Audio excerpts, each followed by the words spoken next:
Hi, I think you All can right, go guys. ahead now. Okay, all right, guys. Welcome to another live session. And today we are going to be talking about blockchain architecture, decentralized data store, blockchain privacy. Hi, I think you can go ahead. Okay, all right, guys. Welcome to another live session.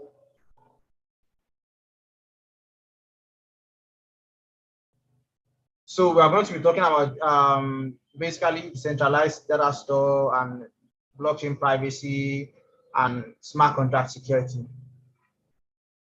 Now, the question that most people often ask is, how secure is the blockchain? I mean, considering how much value that we see the blockchain holds. I'm talking about, I'm not even talking about potential values now. I'm talking about values in terms of monetary value that the blockchain holds. I mean, we're talking about billions of dollars in worth of values that the blockchain holds, that smart contracts hold. So this begs the question, of course, as to any other thing that holds value, how secure is it? So first, we are going to be talking about decentralized storage, because basically, if we are going to be doing anything decentralized, we need data to do anything basically. So if we are going to be building decentralized apps, building smart contracts, we cannot be building decentralized apps and then storing our data in centralized places, centralized storages. That doesn't really make sense, because if we want to be centralized, we want it fully decentralized. So with the advent of the blockchain came the question of, how do we then store our data in a decentralized manner? Now, decentralized is the keyword here, because storage remains the same across Web 2 or Web 3 or wherever it is. Basically, we want to store something. In Web 2, we want to store data. In Web 3, we want to store data. But then, how this data is being stored um, is the key difference in decentralized storages and centralized storages. So that's what we are going to be looking at. How is data being stored in decentralized storage? Why exactly do we have decentralized storage? How useful are they? So henceforth, I'm going to be referring to decentralized storages as disk storage, basically. I hope they make sense to you. So what are the characteristics of this decentralized storage? First, decentralized storage, they have a persistent mechanism and incentive structure. I think one of the things that Web3 has largely pushed is the incentives. The fact that you can get paid doing almost anything on the internet. The fact that you get paid for everything you do on the internet. So decentralized storage comes with this sort of structure too. The fact that if you decide to participate in helping the network, you get incentivized, and that's how they keep the good players. That's how they keep people loyal to the network. Incentives. Secondly, the second analysis that we're going to look at basically is data retention enforcement. Now, we're talking about decentralized storage in this case. Of course, we know popular centralized storage such as cloud storage such as AWS, Azure, and the likes. Now, Microsoft is responsible for Azure. Basically, they are responsible for providing the data whenever we need it. Whenever you need your endpoint, they are responsible for providing this data.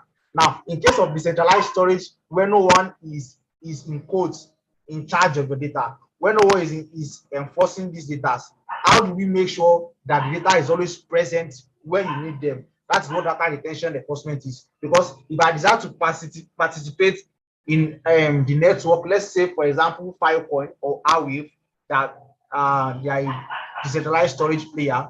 If I am a part of the network and I am storing your data, what makes sure that after you give me your data to store, what gives you the assurance that I don't actually delete your data? Why? I mean, apart from the incentives, why can't I just I'm going to get paid immediately you give me your data. So why can't, after you give me data, why don't I delete it? How are you sure that data will always be there? That's what we call data retention enforcement. The network actually has to enforce me to keep this data. Now, thirdly, we're going to be looking at decentrality, which is basically saying that, I mean, the keyword being decentralized, storages have to be decentralized. this is one of the plus of cloud storages that are in place today. The fact that Azure, Microsoft obviously owns Azure, the fact that Amazon obviously owns the AWS stuffs. So decentrality comes with the fact that your data in the decentralized storage does not have a central point of corruption or a central point of failure. It is spread across a lot of places that doesn't actually, I mean, even in cloud storage, there is this notion that obviously Amazon owns your data storage locations, but they actually spread these locations quite all right. They do that one quite well. But no matter if Amazon has data locations in India, in almost every part of the US, they have in Europe, they have in Russia, they have in all these places basically. But we still know that AWS owns this data location. They are still in control of this location. But in case of decentralized storage, AWS does not even have a data location in Nigeria. But in case of decentralized storage, nodes can be anywhere in the world, and once they store data, they store data on their own. They have it on their own. So it's not like AWS, where basically no matter where the data location is, Jeff Bezos still has perhaps the final say on what happens to the data in those locations. So that is what decentrality in this case means. And then consensus. Of course, anything decentralized we talk about consensus. Anything decentralized is going to need consensus because there are a lot of nodes at play. They have to come up with a way to actually conclude, to actually come to finality and say, okay, let's do this stuff in tandem. So that's like the basic characteristics of decentralized storages. Now, why do we actually need decentralized storage? I think I talked about this a bit when I started, but why do we need decentralized storages, and what are the limitations of centralized? I mean, if we know the limitations of centralized storages, then we can obviously be able to say or to point out to why we need decentralized storages. Obviously, the weakness of centralized storages is the strength of decentralized storages. Now, number one is data breaches. There has been lately a lot of data breaches when it comes to decentralized storages. We've seen even the likes of Facebook getting their data breached. We've seen Dropbox getting their about 68 million user data getting hacked and stuff like that. There are data outages. There's in data outages, lack of ownership. The fact that when you store your data to Facebook, when you give your profile to Facebook, you are giving them to Facebook. They are in control of it now. You're not storing it. They are seeing it. They know it basically. So the fact that you lack ownership of your data, censorship and monitoring, they can decide to remove your data anytime. Facebook can decide to block your account anytime. They can decide to take down your data anytime. I think just last month, there was this, or 2 months ago, basically, I can't remember, there was this, a whole startup got their AWS account sort of like suspended. A whole startup that was open to thrive, and they got their whole database wiped and stuff like that because of some censorship stuff. And this was begging the question of why AWS would be able to do something like this. And funny enough, it was not because they were owing, it wasn't like they were actually owing dues or they couldn't pay fees or something like that. They just decided to censor them, and then they took their stuff off AWS. So source like this are limitations of centralized storages. And this is why we need decentralized storages. This is why we bathed decentralized storages. Now, how do decentralized storages solve this? How decentralized storages solves these issues of centralized storages? There's low storage costs. Now, because there are a lot of nodes participating in this whole decentralized storage thing, because it is scattered all over, because anybody can come in and participate, it actually lowers the cost on the person saving. This scenario will play well if there are a lot of people selling fuel in your area. Let's say if you have 10 fuel stations in your area, if it was up to them to determine the price of fuel, if it was up to individuals, then basically the prices will actually be lower compared to if you have just one person controlling the whole fuel pump, because basically they can decide to do whatever they like with the price. And the fact that you can't actually go anywhere else, the fact that if they decide to not sell fuel to you, no one else will. You won't see anyone. So that's why they are able to dictate prices. But in cases where if this node decides not to store your data, decide not to play the network, a lot of other nodes are there to pick up your data and store. This makes storage costs actually lower. Now there is actually speed, because if this is peer-to-peer, if I'm in Nigeria and there are a lot of nodes in Nigeria, it makes this download speed or upload speed actually faster because of the distribution of the nodes. Now there's greater security and privacy. Basically, I was talking about centralized storages, and now if you give them your data, you don't own. They actually, it's just like you are giving them ownership of your data. Now, in cases of decentralized storages, once you store your data automatically goes to an encryption that only you owns the key, which means that what you are storing on decentralized storages is just an encrypted version of your key. Now, most decentralized storages will tell you they do this. Facebook will certainly tell you they do this. In fact, recently, we were made to believe that Telegram was a decentralized decentralized chatting app, and that most of our chats are end-to-end encrypted, and there is there's encryption and stuff like that. And up to recently, it was discovered that all your chats and stuff are actually stored on plain text. If you know what I mean by plain text, the way you write this, the way you write it is the way it's actually stored on Telegram's database, which was actually mind-blowing. Like, there's no form of encryption. The way you actually send it is the way it is on their database. So it was actually a revelation for us. And this against best the reason why we should have decentralized storages, because once you store your data on decentralized storages, it is encrypted. And so if I am a node now and I am storing your data, because I'm storing your data does not mean I have access to your data. Does not mean I can actually read your data. Unlike Facebook can definitely read data. I mean, they've been selling your data for years now and making money off it. That's their main point of making money, basically. So in terms of decentralized storages, me as a node, me as a Facebook on my own, if I'm storing your data, I don't have access to your data. I can't read your data. You are the only one that can read your data. So this is one of the great security and privacy. And also, a cool thing about decentralized storage is the fact that if I decide to store my data on decentralized storages now, this actually greatly improves the security of decentralized storages. No one node has all my data. This is going to be quite interesting for you, because so let's say I decide to store my profile on Filecoin now, and there are like 10 nodes. No one node has my profile. What Filecoin is going to do, or something like how we is, they take my profile and then they actually break it up into chunks of, like, let's say I have my profile of name, email, and where I live. What they are going to do is they are going to encrypt it, and then they are going to break it up into chunks, and then they are going to store each chunk on different nodes. This way, you don't you cannot have, even if there is an app of a node, they won't have all your data.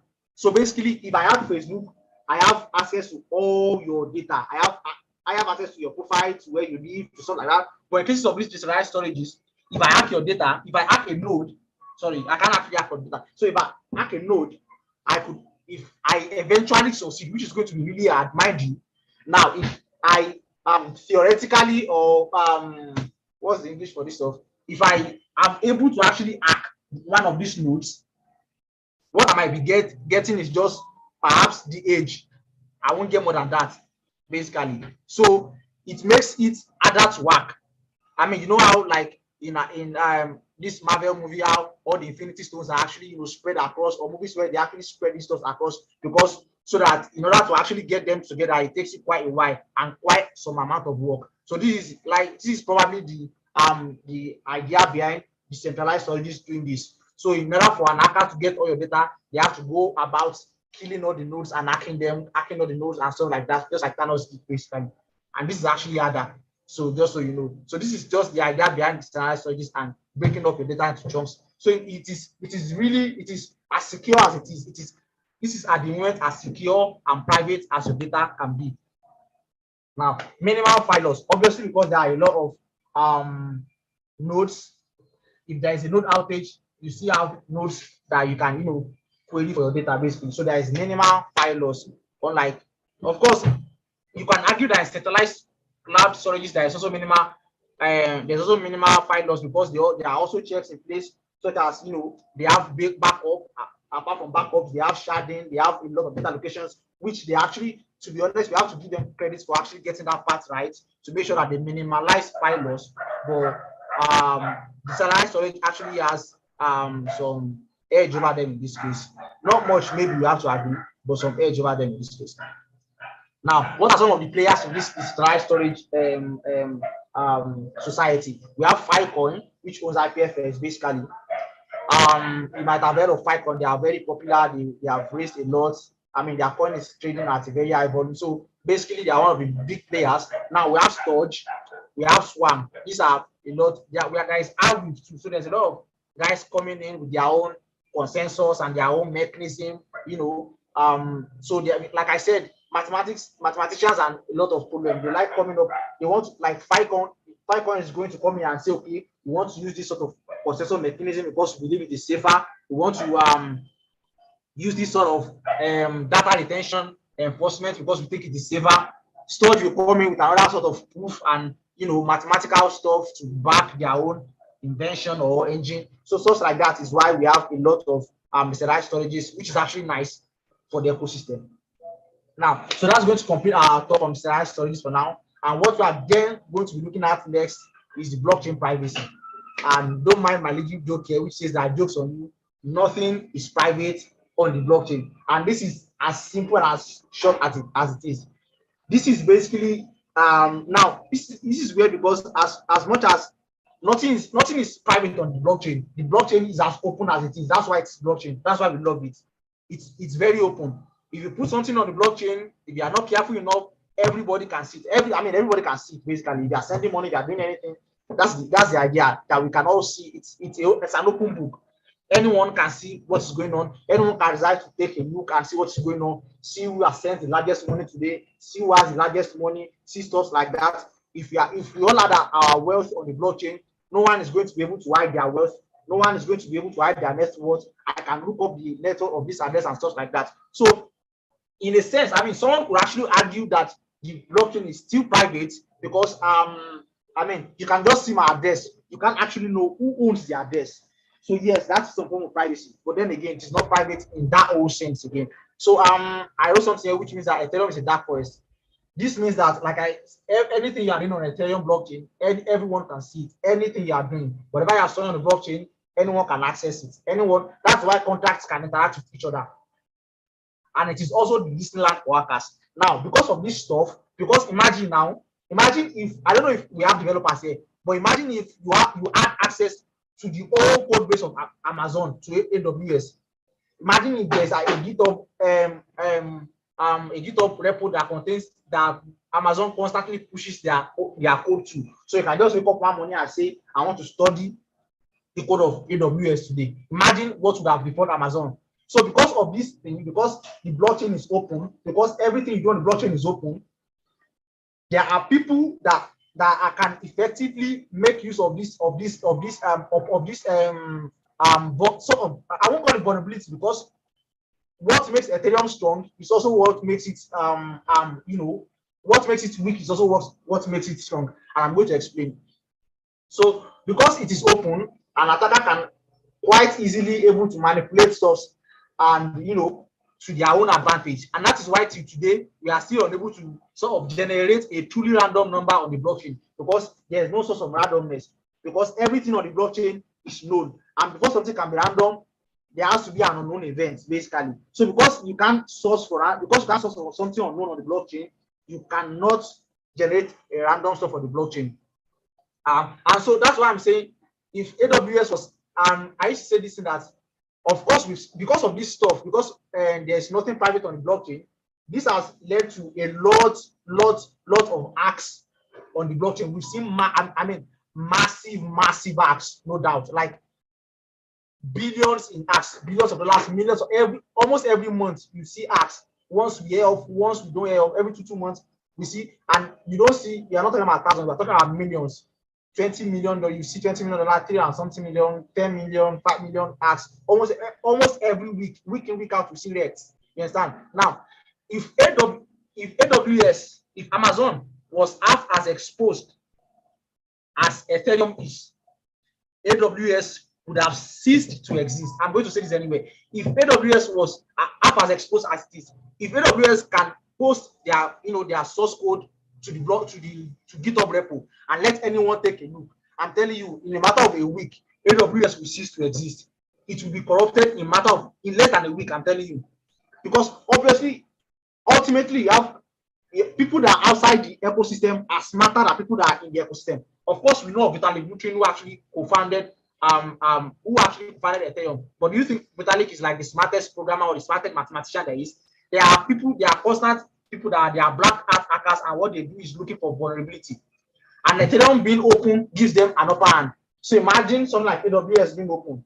In a matter of 3 days, I can assure you, you will see massive loopholes in AWS. And that is why if sometimes if you have been hired in most of these top companies, you have to like sign some NDA sheets to not reveal their code and stuff like that. And there's something we call proprietary code, which means that you can actually expose this code and stuff like that. But this is not so for Ethereum. Ethereum is open, anybody can take a look, and hence it is harmful, but yet it is very secure. Now, and this is going to lead us obviously to smart contract security. What is smart contract security? How do we make sure that our contracts are actually secure? How do we secure smart contracts on the chain? I mean, the fact that every single line of code that you write, I can see it. So basically, it is easier to reverse engineer your code, and that is why one of the most prominent things that you hear of in the blockchain is forks. There is blockchain forks, there's smart contracts forks. Nobody can sue you for taking anybody's code. I mean, we've seen, and there was this big case of Android actually was it the person who wrote Android kernel suing Google for using his code for millions of dollars, basically. So in Web3, no one can sue you for using anybody's code. You can use anybody's code. And one of the most successful projects in the ecosystem today, if you know Uniswap was basically one of those DEXs with their own automated market maker, and it was very successful and stuff like that. And a certain coder called Jeff Sushi, over a weekend, took the whole code of Uniswap, copied it, pasted it in his own IDE, edited some stuffs, did some sort of vampire attack on Uniswap, and released his own version called SushiSwap. And yes, if you have heard of SushiSwap, SushiSwap is a direct fork of Uniswap. I mean direct. It's not like the person saw Uniswap and took inspiration offhand. He literally looked into Uniswap's code, copied the whole thing, and made minor changes. And in over a week, he was making billions of dollars. You understand? So basically, the ecosystem allows for this sort of stuff. This sort of stuff that allows for innovation also allows for hacks. And there's a couple of hacks here that I listed. There's the DAO hack, which was kind of like the first popular hack that happened. And as you can see, they stole 3.6 million ETH. And in today's ETH price, this ETH price is probably even when ETH was 2,000. That's over $1 billion in today. A $1 billion hack. And Ethereum is still going strong today. We've seen the Parity. Parity was hacked twice. First, they lost $30 million. Secondly, they had $300 million locked. So basically, locked meant that the person didn't actually. The second Parity hack was actually sort of a mistake. The person was actually a novice hacker. He wasn't really trying to hack. So he mistakenly killed a contract on chain, and this made sure that no one could withdraw about $300 million worth of Ethereum. I think till today it is still locked.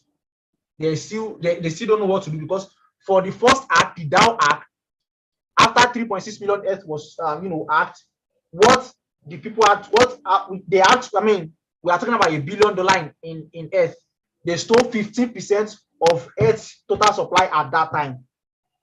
The stakeholders had to come together, and of course the community had to vote that something had to be done. 15% was a lot. They had to do something, and that was what led to the Ethereum fork. And that's why we have Ethereum and Ethereum Classic. There are some people that actually did not believe or did not conform with the idea that something should be done. They believed that the arc should be allowed to flow on, basically, because they made a mistake. It was not due to Ethereum's it was not because of Ethereum blockchain per se. It was because of a smart contract defect. So some part of the community believes that they should not help this DAO because it was their fault, sort of. And some parts believe that this loss was too much, and hence something should be done and they should be compensated and stuff like that. So at the end, there was a fork, and what the fork means basically is that there was a split. Some people went with Ethereum Classic, some people went with the new form of Ethereum, which is the Ethereum that we know today, sort of. And so this is just three. There's been a lot of hack in smart contracts, lot every day. If you go online, there's this site. I'm going to post it in the blockchain and the Discord channel. Correct. What they monitor is just hacks, and almost every week or 2 weeks you see hacks. Almost every 2 weeks you see hacks, and not be small hacks. We're talking about millions in hacks, millions of dollars in hacks every day, millions of dollars in hacks, millions of dollars in hacks. So, and that's why perhaps the most paid job in Web3 today is a smart contract auditor, because people want to make sure that their smart contract is as secure as possible, and that's why smart contract auditor. That's why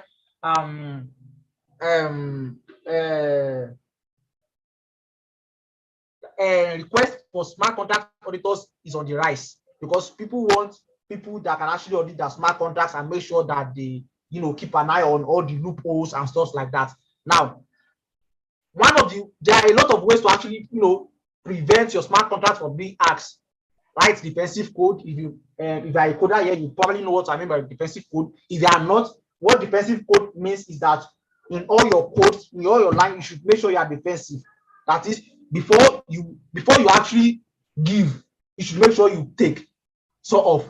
So if let's say I'm a contract that actually sells clothes to people, I will always make sure defensive coding makes sure that first I will check that you're actually bringing money before you enter. So it will be like I have a shop, and even before you enter my shop, I'll make sure you have money first. I'm not even allowing broke people to enter my shop. So if you want to enter, I have someone at the door that will first search you and make sure that you open your purse and show us that you have money. If you don't have money, you are not entering my store. That is defensive coding. If there is a store like that, you basically say you are being too defensive, because why?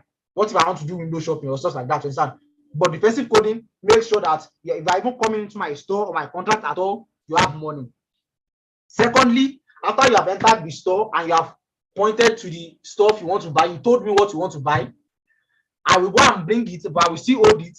I will collect my money first before I give it to you. That's the only way we deal. If you don't accept, you can't even accept. Once you enter my shop, you give me the money straight and tell me what you want to buy. I will go and bring it for you. I will give it to you. I hope this. I'm just trying to be as sorry if I'm like going off course. I'm just trying to make sure you understand what defensive programming is. Basically, it's making sure that you take before you give. So basically, if someone is coming to buy something, you take their money. These large companies that is why they have reconciliation and stuff like that. It is better your money than the company's money. It is better the customer. And this might look weird, but if you're a programmer, you understand what I'm saying. This might look weird to normal users. It is Flutterwave would like basically prefer that your money gets stuck with them than their services suffer from you not be able to pay them, because they know they might not be able to actually get this money back. So that is why sometimes you have to like mail them that your money got stuck or your money got deducted and stuff like that. It is better that way than for them to be the one. It's better for you to be the victim than for the company to be the victim. That is how defensive programming is. This is what defensive programming prevents, sort of. I hope you guys understand that. So what are the known attacks? So one of the things, again, like I said, defensive programming, if you want to make sure that your stuff is secure, defensive programming, make sure that your programming is defensive. Then always, number one mantra in the Web3, as far as smart contract is concerned, no matter how small it is, as long as it's going to be keeping people's fund, make sure you get a smart contract audit. Make sure. there are a lot of smart contract auditing companies out there. There's Certicate, there's Satora, there's Consensus Diligence. There's a lot of them out there, and what they have a lot of guys in their you know, working for them. They have cybersecurity experts, people with 20 years of experience. They have smart contract experts, people with a lot of experience, people that are smart enough, people that have these tools, that have this knowledge. So basically, make sure you get a smart contract audit. I mean, make sure you get another eye on it. It might not even, if you like, of course, these smart contract auditing companies are going to take a large sum of money, sometimes thousands. We're talking about 10,000, sometimes 10,000, 20,000 to get your smart contract audited. Yeah, but it's like better. And now it is not a silver bullet. It does not make sure, it does not mean that your contract cannot be hacked, but it reduces it and gives your users confidence, basically. So if you are able to get a smart contract audit, people would like trust your contracts more and stuff like that. Yeah, and even if it is you getting a colleague to look at it, a colleague that's also a programmer new to look at it, and give his own say, why don't you do like this, stuff like that. So basically just get another eye on the contracts.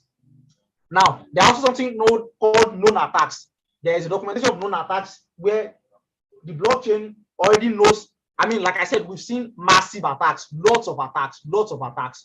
So we have seen repetitions of patterns. So basically, we know patterns that are used in hacking these smart contracts. We know the known attacks. So we know there's these popular attacks, which are reentrancy, front running, and insecure arithmetic. Now, what does reentrancy mean? Reentrancy is kind of like the most popular smart contract security. It is what was used in hacking the DAO. It was how the DAO was actually hacked. So it is one of the most popular and in fact, there is, if you check Open Zeppelin has a whole library that is like dedicated to preventing reentrancy because of how important and how dangerous it can be if your contract is exposed. I'm going to show us a code, a practical explanation of how reentrancy works. Now, another one is front running. Now, what does front running mean? As the name suggests, it basically means running in front of you. Now, like I said, Ethereum is a dark forest. There are people that they can actually see what you are doing. If you are processing a transaction, they can see it. Now, what front running means is that if I see you now, let's say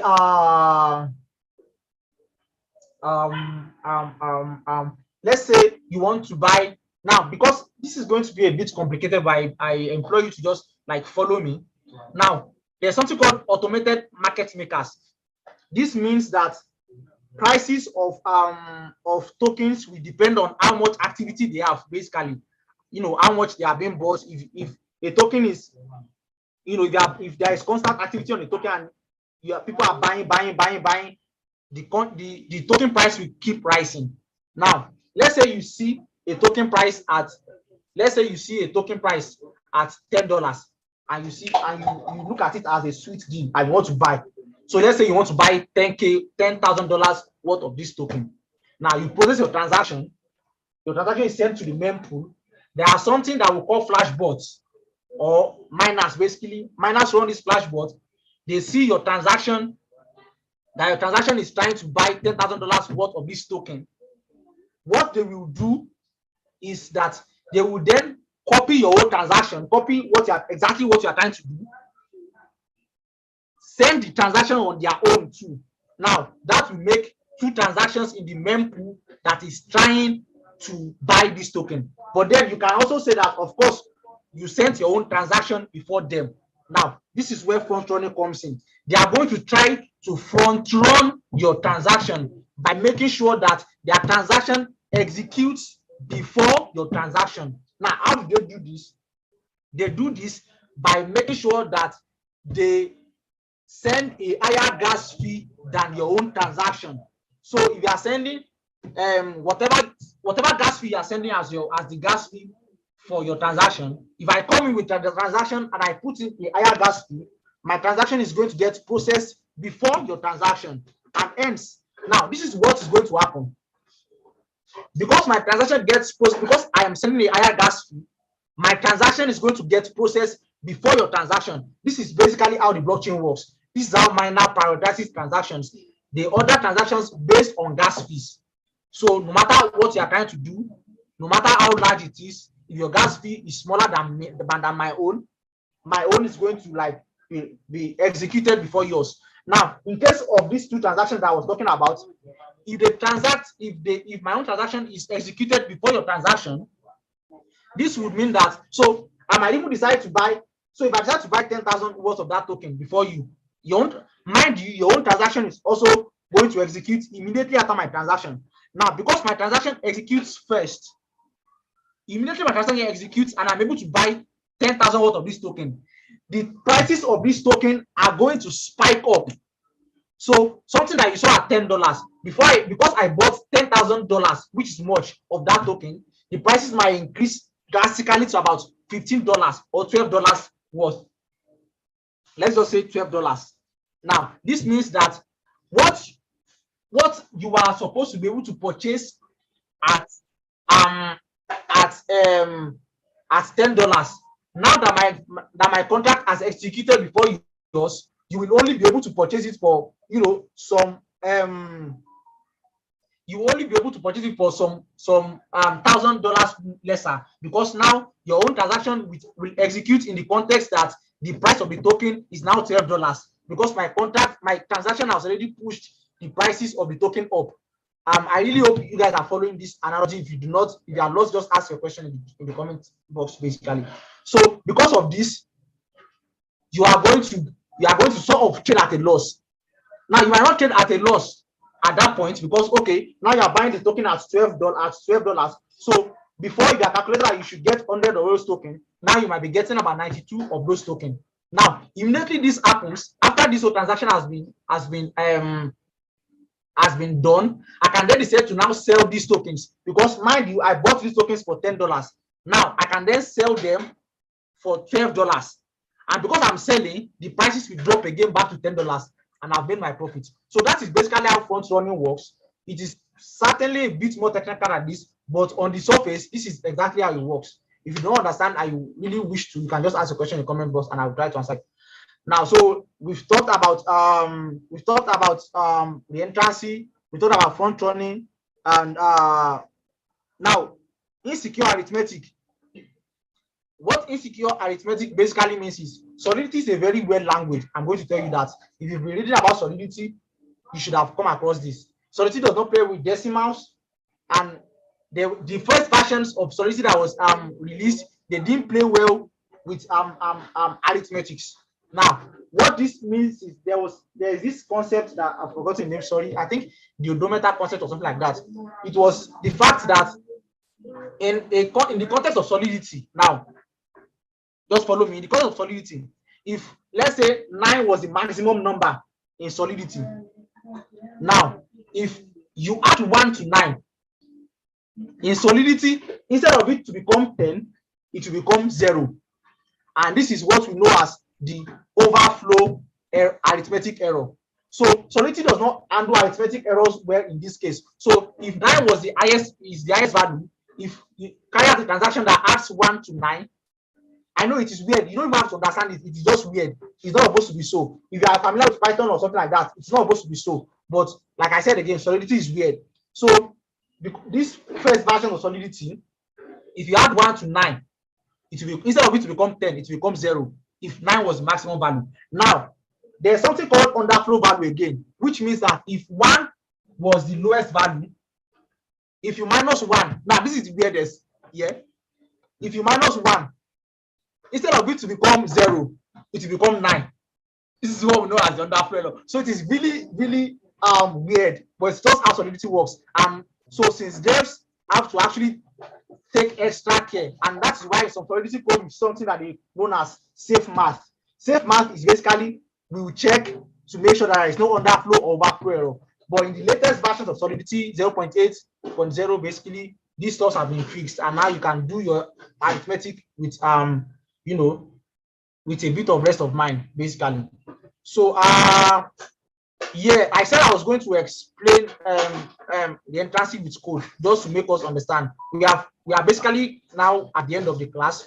So if you have your questions, you can just drop them in the comment box now, and Deborah will do well to actually them out if there's any question. So quickly, let's just look at how the reentrancy works. This is going to be interesting. If you're not a coder, you might find it a bit sort of complicated to follow, but I'm going to try and explain it now. So there's going to be, so let's say you have a contract that is susceptible to the reentrancy. This is your contract. The contract is called victim. I suppose by now most of us should have written at least a contract before, so you should know how these contracts actually look like and stuff. So your contract is called the victim. Now this contract does two things: collects deposits from users, and then it allows them to withdraw it back. Simple as ABC. Deposit, withdraw, deposit, withdraw. Now what the attacker will do, now if we read, let's just try and read this code one by one. This is just a code review. So there's a mapping that stores the balances. That means that it stores the balance of address in U256. U256 is just a number basically. Now this function, this deposit function, collects the deposit from the user. It is payable, so the user is going to send value, is going to send ether, and then it's going to record this value in the balances of the user. As you can see, balances message your sender plus equals to message of value. So every time the user calls deposit, it's going to add to these balances of the user. Now this withdraw function does what it says.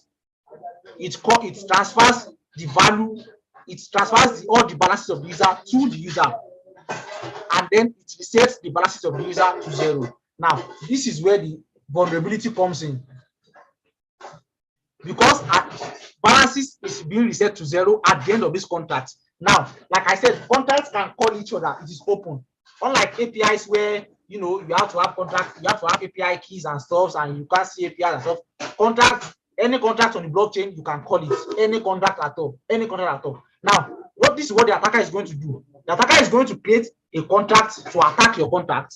Now, what it's going to do is it's going to have two functions: begin attack and just a payable function. Now, this payable function is just going to be, this payable function is has just one job. It is only going to be triggered when your contract receives ether. So basically, if you want your contract to receive ether, you have to have a payable function, and that's what this payable function does. Now, the begin attack function.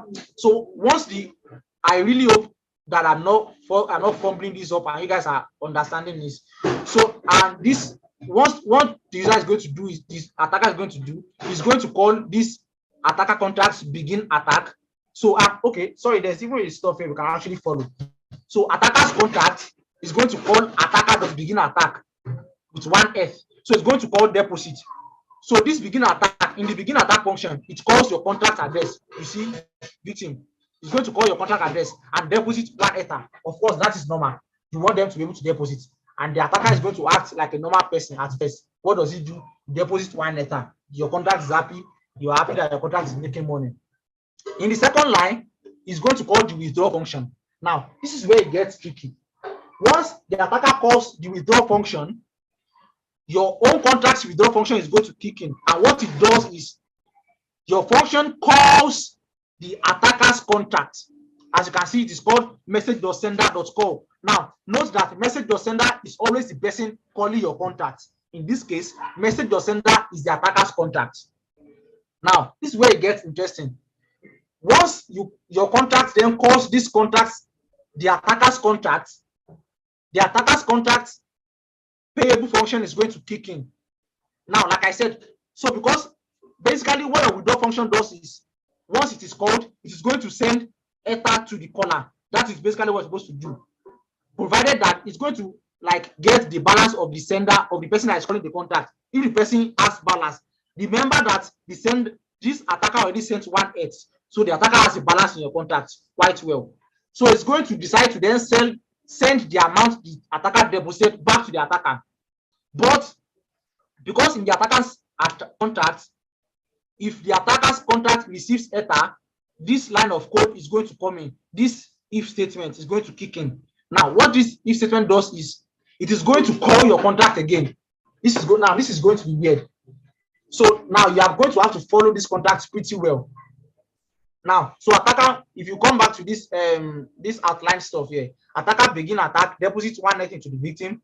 Attacker calls the victim dot withdraw. Victim reads balances of the sender and sees that okay, the attacker has balance, because of course the attacker really deposited one S, truly did. Now the victim is going to send the S to the attacker, which executes the default function. So once the attacker's contract receives ether, it's going to execute this function external payable. Now this function is then going to start the whole process again. That is, you can see, it calls the withdraw function again. So if you are familiar with programming, this is what we call recursion. So basically, it's going to keep calling your contract, and your contract is going to keep sending ether to this attacker's contract, sending ether, until your own contract runs out of ether. And that is just it. So victim reads balances, victim sends ETH to attacker, which executes the first function. Attacker calls withdraw again. As you can see, this number 1 is repeating 2, 2, 2, 3, 3, 3. So it is going to keep executing these functions as long as two things are true. As long as your contract has ether, and as long as the victim has gas to spend. So as long as the attacker has gas to spend, as long as these two cases are true, it's going to keep sending ether to the attacker, and hence you are going to be losing. So after that, it's going to send the balances of the message you're sending to 0, set it to 0. It was already 0, set it to 0, it's already 0, and then the contract is going to like finish. But at that point, it has already sent all the ether in your contract to the victim. So this is what we call reentrancy. As the English suggests, reentrancy is just, it is re-entering. It is coming out of your contract, coming in again, going out of your contract, coming in again. So it is kind of like in a circle. So that is basically how this stuff works. And with that, we have come to the end of this session. Really, I'm going to be releasing this slide so I can go through these resources and see the source that you like there and pick them up. Thank you very much for attending this class. Basically, if you have any questions, I hope that you'll be able to learn 1 or 2 things, and I hope you are not confused. If you have any questions, drop them in the chat, and I'll do it to attack them. If you do not have any questions. Yeah, so there are a couple of questions here, like very few questions. The first one is, if the blockchain is as secured as we say, why are there so many records of it being hacked often? Sorry, did you get that? No, I didn't get it. Can you come again? Okay, let me come again. Said, if the blockchain is as secured as we say, why are there so many records of it being hacked often? Okay, so that is what I'm saying. It is not the blockchain being hacked. It is the smart contracts written on the blockchain that is being hacked. You understand? So it is more like what we call human error. The blockchain is always going to be secure. It is so secure that it is easy to hack what you put on it if you are not careful. It is like it's some sort of paradox. You understand? It is very exposed, and because this blockchain is very exposed, it makes it weak. Yet it is very strong because we can all see what is going on there. So the blockchain is not being hacked. It is the smart contract that has error. So if your smart contract is written well enough, you won't have to worry about any hacks. The blockchain is as secure as they come. It's as secure as we can get. But the smart contract that is written, that is deployed on this blockchain, is where the vulnerability is. I hope that clears it up. Okay, I hope so too. So the next question is, please, since the blockchain is so open that every transaction is recorded and can be viewed by anyone, can't we then track hackers, I guess that's what you meant, and get the hackers using their address visible on the blockchain? Sorry, did you get that? Yeah, I get that. Now the thing is, every hacker that exists, we know them. We always know them. They can be tracked. This blockchain money is traceable money. You cannot steal money on blockchain and go underground. We always track it. But the thing is, what we just know is your contact, is your address. We don't know the person behind the address. We don't know where the person behind the address lives. That's why there is KYC. That's why your bank has your KYC. It's just like, I know your account number, but I don't know your name, or I don't have your profile. That's why your bank KYC you. That's why they collect your name, they collect your name, they collect your profile, where you live and stuff like that, basically.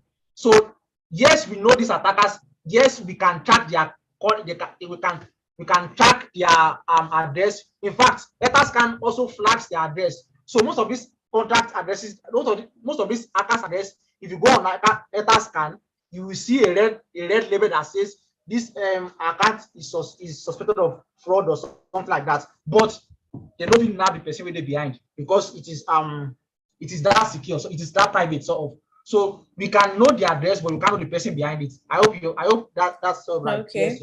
Okay. So the next question is, so literally the attacker deposits only once, but is able to withdraw more than once till the ether finishes, right?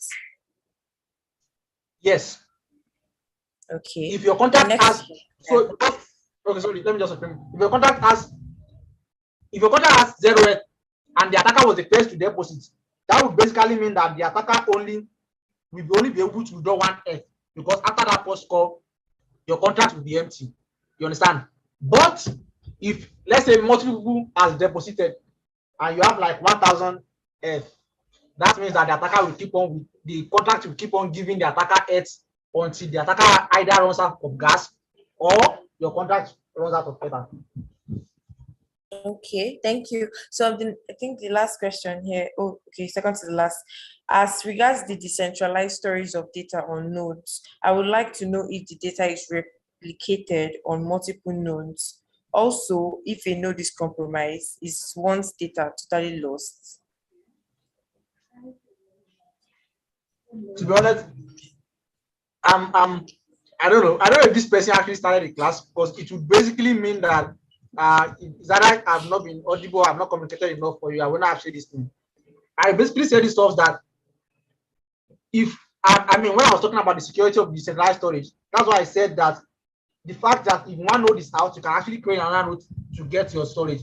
This if there was no replication of data, then there would be no there was the essence of actually using a storage in the first place. So one of the strengths is because a lot of nodes actually has your data. A lot of these nodes has your data. Now the only way there is going to be data loss is if all the node that has your data actually goes out. If all the node in the network goes out. So as long as there are nodes in network, your data is going to live on. Okay, so the next question is I think we're out of time, so I have to be fast. So how can you tackle reentrancy attacks? Okay, so yes, sorry, I didn't actually talk about it. Wow. So first thing you should do is, I hope you are writing this already. So the first thing you should do is, first, like I said, I talked about defensive programming. Make sure the person you want to give. So assuming this person wrote this contract now, make sure that this attacker actually has enough balance before he sends. So you should make sure that this amount is actually greater than 0.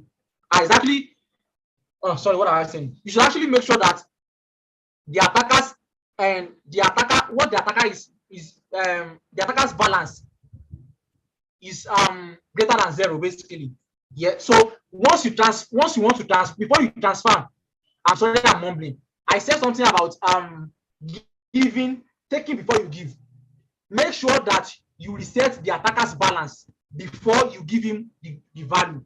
If this person that wrote this contract had behaved like my store, where I actually take money from you before I give you your clothes, that means that this balances message or sender is equal to 0. It would have been the first thing you do, because as the person enters the function, we take the person entering your store.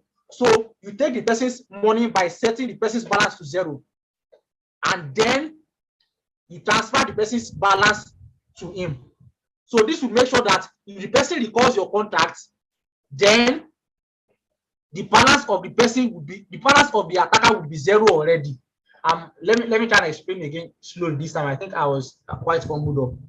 What you will do in this case now, line by line, is this function withdraw. After you have stored this amount, you will do balances message or sender is equal to this amount. So that way you know the amount that the user wants to withdraw. Then you set the user's balance to 0. So this means that you are about to transfer the user's balance to him. So you should make sure that you are setting it to 0 before you actually transfer it to him. Now, there's something called require statement in Solidity. You should then, once you enter your function, you should make sure that you have a require statement that actually checks that the user's balance, that the user actually has balance, that the user's balance is greater than 0.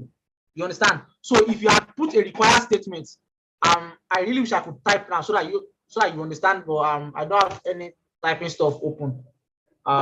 Sorry about that. So if you actually do a require statement to check that the balance of the user is greater than 0, now the first time that the user comes, it is going to check that the user's balance is greater than 0, which it is. So it's going to go on.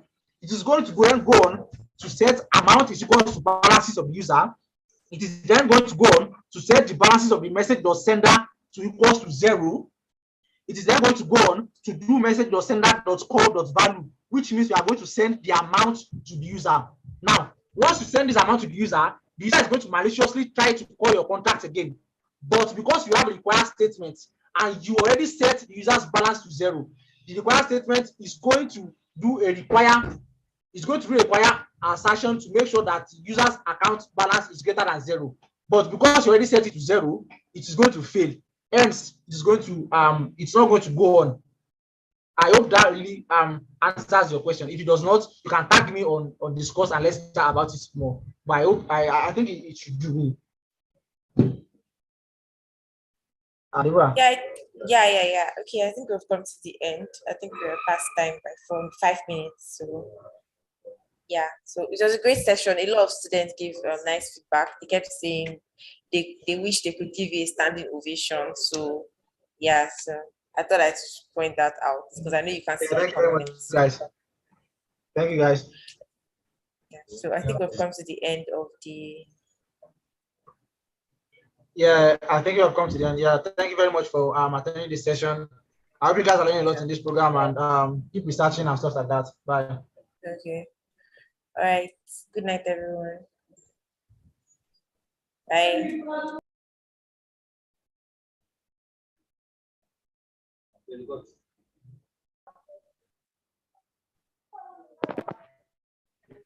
Are we still live? We'll be like, no, I think. Oh boy, that's like.